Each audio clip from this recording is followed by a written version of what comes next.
জানতে চাইছো তাহলে শোনো আমার পরিচয়। ওই যে পাহাড় দেখছো গোবর্ধন পাহাড়, ওই টিলার উপরে ছিল আমার বাসা। হ্যাঁ, ওখানে আমি থাকতাম, ওখানে আমার আরতি হতো, কীর্তন হতো, নাচ গান হই হুল্লোড়, আমার সেবা, কত রকম সেবার আয়োজন, কত কিছু সব বন্ধ। তুমি কে? আমি। পরিচয় শুনবে। শ্রী গোপাল নাম গোবর্ধন ধারী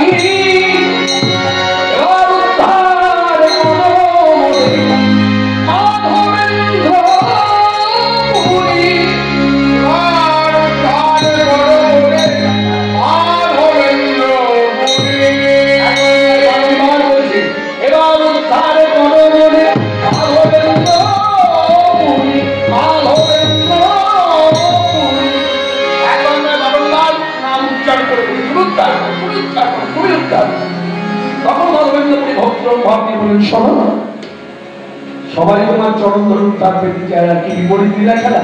আজকে তুমি আমায় বলছো উদ্ধার করো, তারপরে আমিও তোমায় বলবো তোমার যদি আমার হাত ধরে উদ্ধার হওয়ার ইচ্ছা হয়ে থাকে তো কার্যটা করিয়ে নিতে পারো না। এই যে নিবেদন শুনলেন আপনারা, একে বলে অহংকার বর্জিত নিবেদন। মানে নিবেদনের মধ্যে কোনো অহংকার নেই। এই শিক্ষাটা পরবর্তীকালে নরোত্তম দাস ঠাকুর পদাবলীর মধ্য দিয়ে দিয়েছে। পদাবলী একটু মন দিয়ে শুনুন কি বলছে। কি দিব কি দিব দিব আমি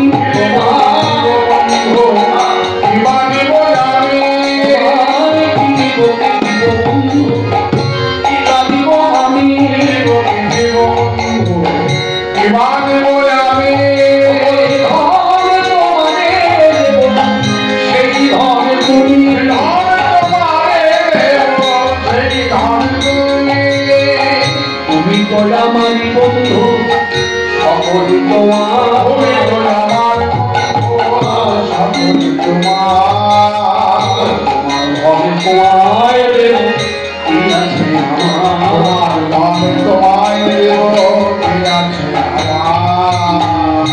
এসব দুঃখের কথা কাকারে বলিব, তোমার ধন তোমায় দিয়ে দাসী হয়ে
শিক্ষা দিয়েছে।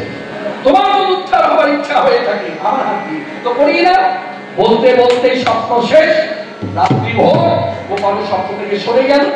এই রাত্রি ভোর হতে সকাল হতে এক ব্রজবাসী জড়ো করে মহাবলী সব একত্র করিয়া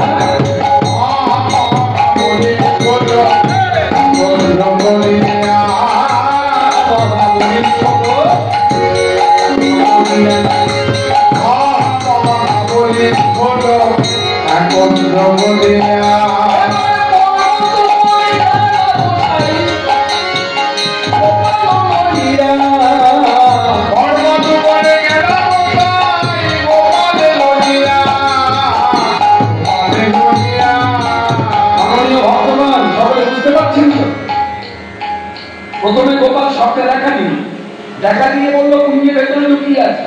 তারপর স্বপ্ন থেকে যখন সরে গেল কুঞ্জের ভেতরে গিয়ে গ্রামের লোকদের নিয়ে গিয়ে উদ্ধার করল। মাটি খুঁড়ে যখন গোপাল বার করলো সেই গোপালকে যখন টিলার উপরে নিয়ে গেল তখন বলিষ্ঠবান লোকদের ডাকলো, কেন না গোপাল ওজনে ভারী হয়ে গেছে। একে তো ধাতু দিয়ে গড়া, তার মধ্যে মাটি চাপা, তার ধুলো বালি মাটি সব দেহের মধ্যে লেপতে আছে, ওজন বেড়ে গেছে। তাই লিখেছে মহা বলিষ্ঠ লোক একত্র করিয়া পর্বত উপরে গেলেন সেই গোপাল লই, মানে পর্বতের উপরে গোপালকে নিয়ে পুরী বসে উঠলেন। এবার কি করলেন? পাথরের সিংহাসন গোপাল বসা দিল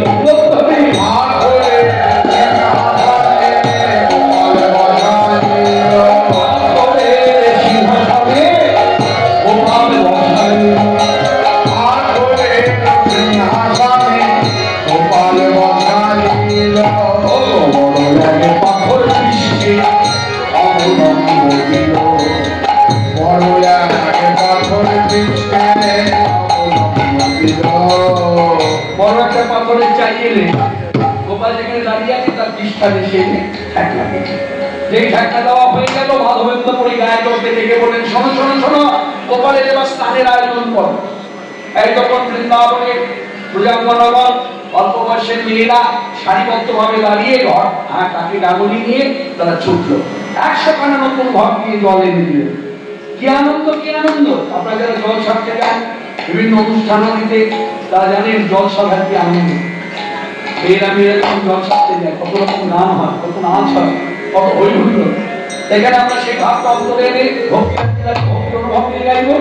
গোপাল জয় জয় গোবিন্দ জয় জয়, গোপাল জয় জয় গোবিন্দ জয় জয়, গোপাল জয় জয় গোবিন্দ জয় জয়, গোপাল জয় জয় গোবিন্দ জয় জয়।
অনেক ঘর তাই সুভাষিত জল এনে দিল।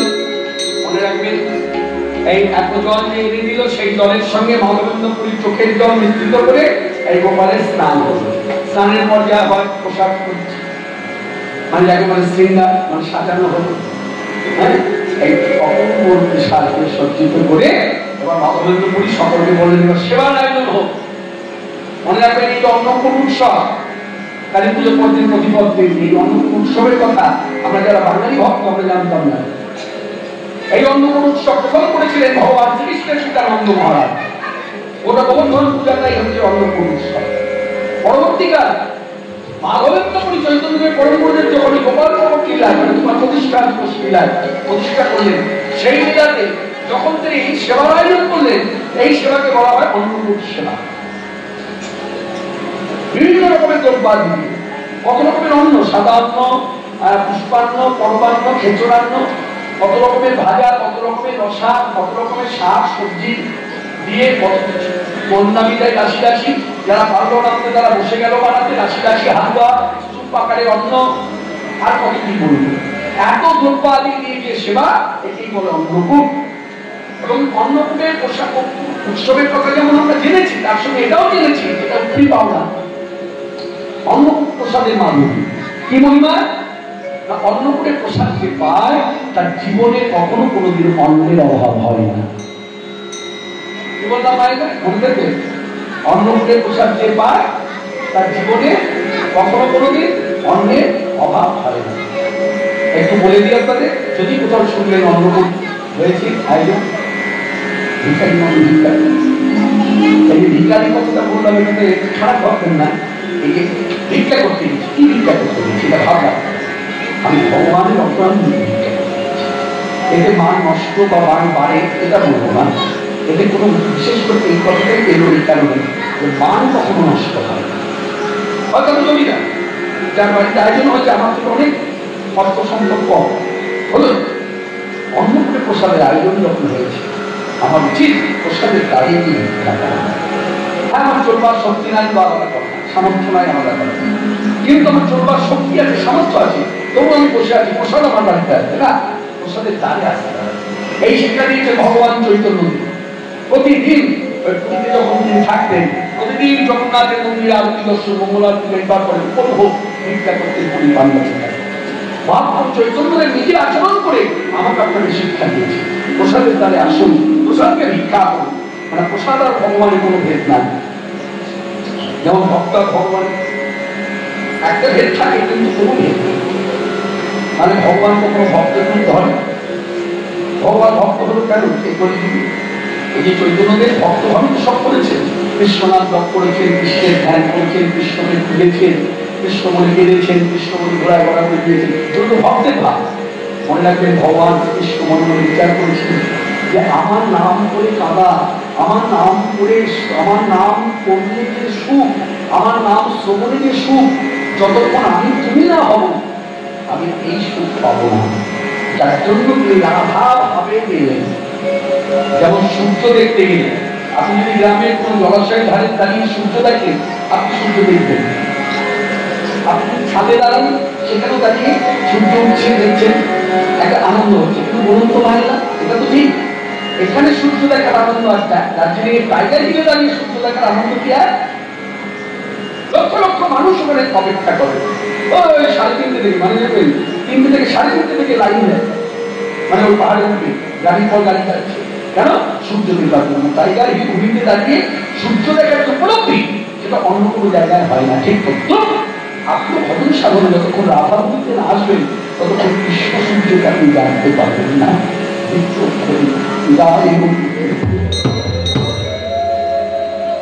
যার জন্য ভগবানের সেবা করতে গেলে ভক্তদের আনন্দকে সেবা করতে হয়। ভক্তরা যে আচরণ করে, ভক্তরা যে ভাব নিয়ে চলে, সেই ভাবটাকে অনুসরণ করতে হয়। নকল না, অনুসরণ, স্মরণ গ্রহণ করতে হয়। প্রভু আমি তো পারি না, ওর তোমার পক্ষে বলতো তোকে জল আসে, আমার কেন আসে না? ও কাঁদছে বলে আমি কাঁদছি না, আমার কেন আসে না? ও তো জল করে, আমার কেন হয় না? এই যে ভাবটা আত্মটা আমার কেন বলবো না? যাই হোক, কথায় কথা বলি, সমালোচনা করি। অন্য কোনো উৎসবের আয়োজন বিভিন্ন দ্রব্যাদি দিয়ে কপালের সেবা দিন, তাই নিবেদন করে কপাল বন্ধ করে বাইরে দাঁড়িয়ে সকল ভক্তদের নিয়ে আনন্দে মাতোয়ারা গোপাল জয় জয় গোবিন্দ জয় জয় গোপাল জয় জয় গোবিন্দ জয় জয়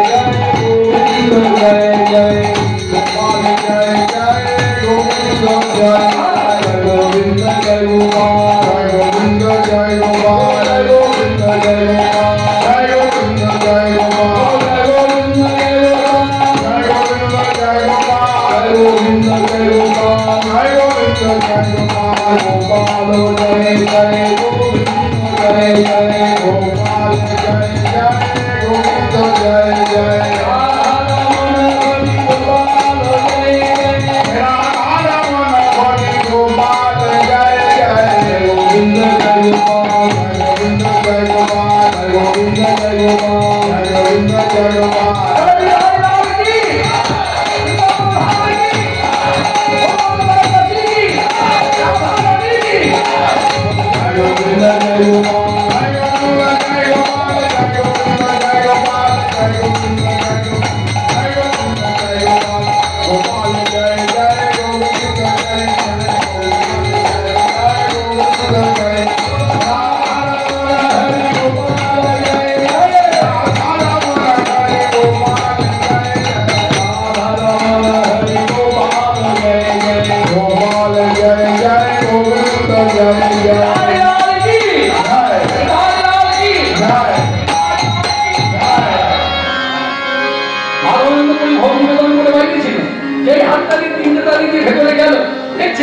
অনেক ঘরে ভোটি দিল সুভাষিত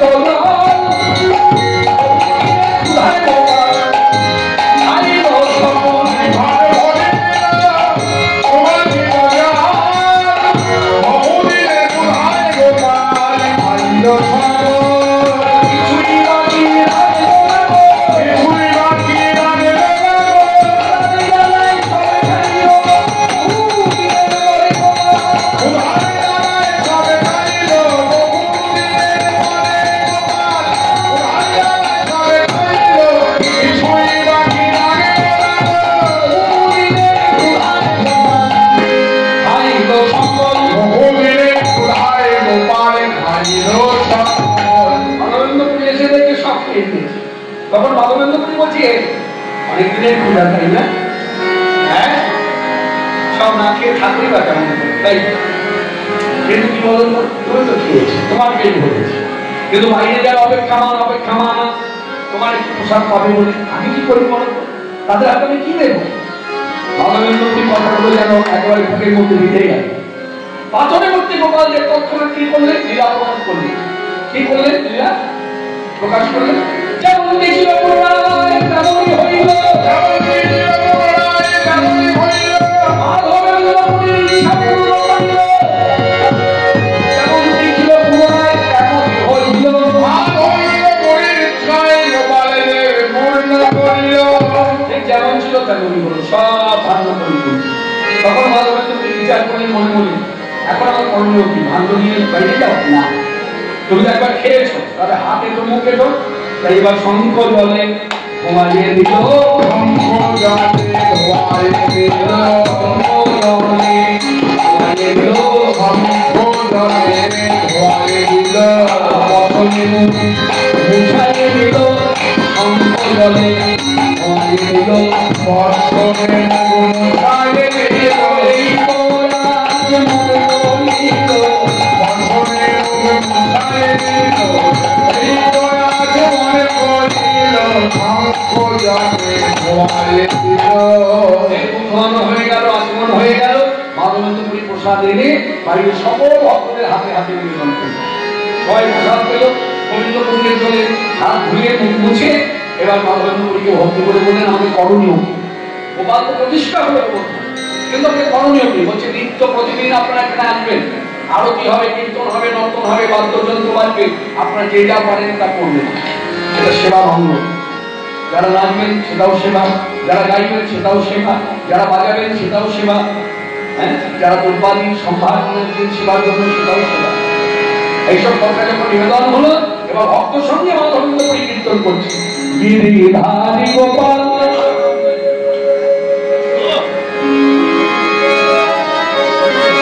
গিরিধারী গোপাল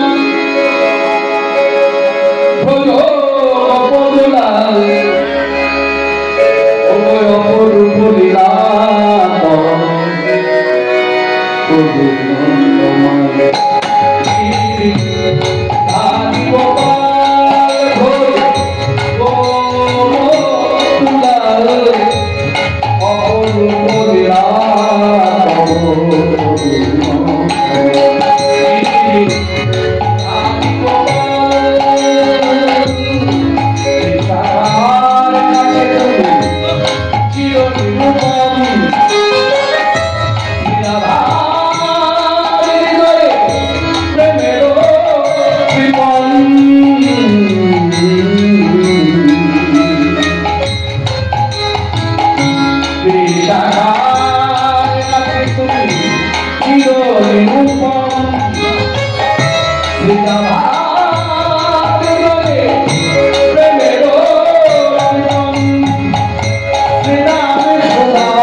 ভাবে আমরা যে আমরা যুগল কীর্তন করে তারপর নরোত্তম দাস ঠাকুরের পদাবলী দিয়ে আজকে কীর্তন সমাপ্তি করব। যেহেতু আপনারা জানেন স্মৃতিচারণে কীর্তন আমাদের একটা ধারা আছে, বৈষ্ণব রীতি ধারা, আপনারা জানেন কিনা জানি না, গত বছর হয়েছে কিনা তাও জানি না। আমি বাড়ির মেয়েদের বলবো ইতিমধ্যে তড়িঘড়ি করে 1 কোটি জল নিয়ে এখানে আসুন। বাড়ির মেয়েদের বলবো তড়িঘড়ি করে 1 কোটি জল নিয়ে এখানে আসুন, আর সঙ্গে ধূপকাঠি জ্বালিয়ে নিয়ে আসুন। আজকে যে কীর্তন সমাপ্তি হবে, যেহেতু স্মৃতিচারণে কীর্তন, এটা ধারা, শ্রাদ্ধবাড়িতে কীর্তন এবং স্মৃতিচারণে কীর্তন, মানে আত্মার শান্তি কামনায় কীর্তন আর স্মৃতিচারণে কীর্তন, যাই হোক না কেন এটা ধারা। কীর্তন কিন্তু সভাতে সমাপ্তি হয় না। আচ্ছা, হ্যাঁ, এটা হরিবাসরে সমাপ্তি হবে না।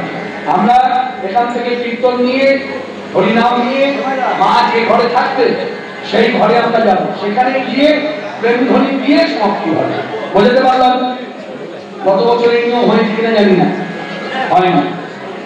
এখানে কীর্তন এখানে সমাপ্তি হয়েছে, তাই না? কিন্তু এবার যেহেতু আমি এসেছি, আমার মতামত, আমার নিজস্ব মতামত, আজকে কীর্তন সমাপ্তি হবে মায়ের ঘরে। মা যে ঘরে থাকতেন সেই ঘরে গিয়ে আমরা কীর্তনের চেষ্টা করব। কিন্তু তার আগে আমরা আস্বাদন করবো, যেহেতু যুগল মন্ত্র উপাসক, আমরা গাইব শ্যাম রাধা শ্যাম রাধা শ্যাম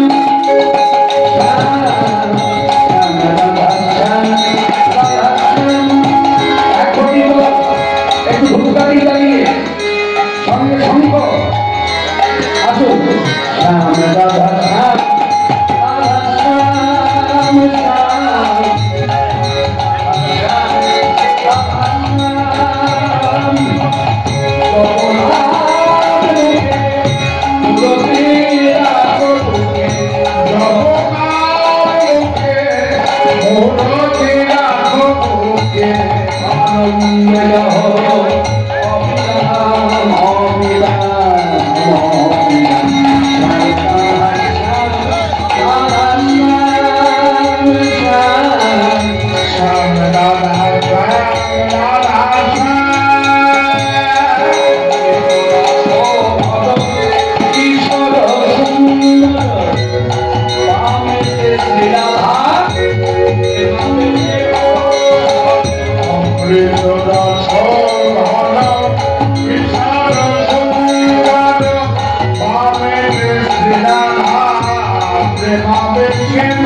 আমি যখন আপনাকে যাত্রা করতে বলবো তখন অমৃত রস সুন্দর বামের লীলাধারা প্রেমাকে ধর অমৃত রস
শুনতে তারা সবাই প্রসাদ থেকে বসে পড়ুন।